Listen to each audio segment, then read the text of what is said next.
তোমরা কেমন আছো? আশা করি ভালোই আছো। আমিও ভালো আছি। আজকে তোমাদের সাথে দারুণ একটা রেসিপি শেয়ার করতে চলে আসলাম। তো কি রেসিপি তোমাদের সাথে বলছি, দেখো। আমি আজকে করবো হচ্ছে ভোলা মাছের পাতুরি। তার জন্য নিয়ে নিয়েছি, এখানে ভোলা মাছ আছে, এখানে আমি বেগুন কুচিয়ে রেখেছি, এখানে লম্বা লম্বা করে আলু কুচিয়ে নিয়েছি, এখানে কাঁচা লঙ্কা, এই যে সর্ষে, পেঁয়াজ, টমেটো, ধনেপাতা। আর কিসের পাতুরিটা দেবো, দেখো দেখো, কলা পাতা কেটে ধুয়ে আমি রেখে দিয়েছি। তো চলো এখন সর্ষে আর কাঁচা লঙ্কাটা আগে মিক্সিতে পেস্ট করে নিয়ে আসি, তারপরে তোমাদের সাথে পুরো ভিডিওটা শেয়ার করব। কেউ স্কিপ করো না, পুরো রেসিপিটা দেখো, খুব ভালো লাগবে। দেখো মাছগুলো আমার মাঝখান থেকে একটু চিড়ে নিয়েছি মশলাগুলো যাতে ঢোকে। আর এই যে মশলাটা করে নিয়ে চলে এসেছি। তো চলো এবার মশলাটা মাছের সাথে মাখিয়ে নেব।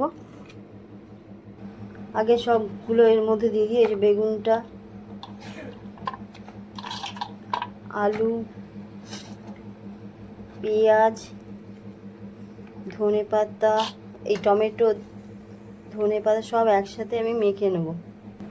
এই যে সব দিয়ে দিয়েছি, এবার দিয়ে দেবো এই যে সর্ষে আর কাঁচা লঙ্কা বাটাটার মধ্যে।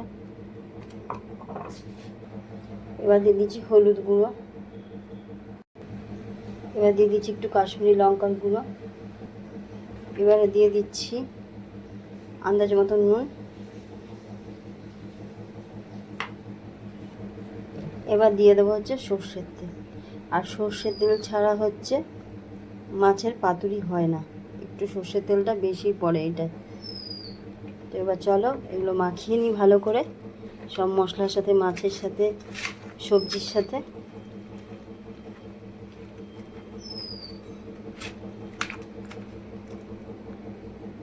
মাখানো হয়ে গেছে, আর আমি এখানে কড়াইতে কলা পাতাটা দিচ্ছি। তো কলা পাতার মধ্যে এবার একটুখানি তেল মাখিয়ে নেব। এবার এটাকে ভালো করে আমি মাখিয়ে নেব।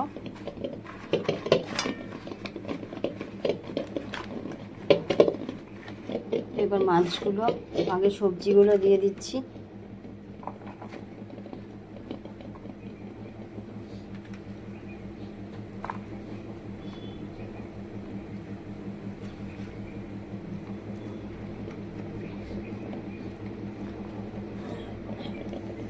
এরকমভাবে একটুখানি পেতে দিতে হবে।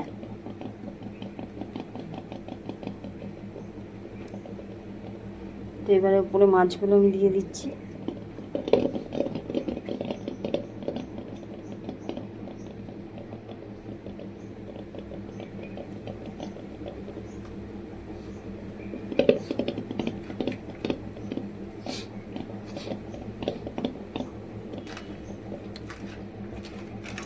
এবারে আর যা বাকি সবজি আছে এর উপরে দিয়ে দেবো।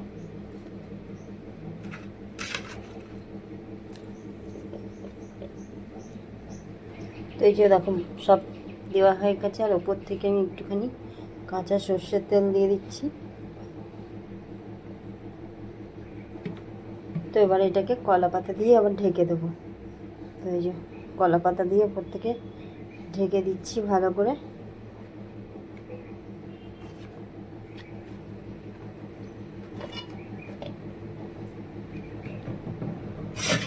তারপরে আমি এই থালাটা দিয়েই, যে থালায় মেখেছিলাম ওই থালাটা দিয়ে ভালো করে চেপে দেবো, কারণ এর মধ্যে থেকে যাতে ভাপটা না বেরোতে পারে। তো চলো এবার এটা আমি বসিয়ে দেবো গ্যাসে। তো এই দেখো আমি বসিয়ে দিয়েছি গ্যাস জ্বালিয়ে। তো এবার এটা আস্তে আস্তে হতে থাক, তারপরে হয়ে আসুক, তারপর তোমাদের সাথে শেয়ার করছি। এটা একটুখানি খুলে দেখি।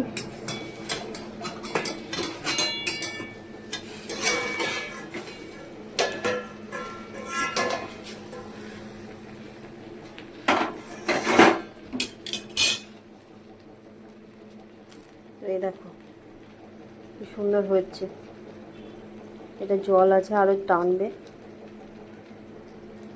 তো চলো আবার ঢাকা দিয়ে দিই। চলো এই দেখো আমার হয়ে গেছে এটা তরকারিটা, এই যে দেখো কি সুন্দর হয়েছে। তো এবার নামিয়ে নেবার, খুব সুন্দর গন্ধ বেরিয়েছে। তো চলো নামিয়ে নিয়ে তারপর ফিরে আসছি। ভোলা মাছ পাতুরির রেসিপিটা তৈরি হয়ে গেছে, কেমন লাগলো তোমরা কমেন্টে জানিও।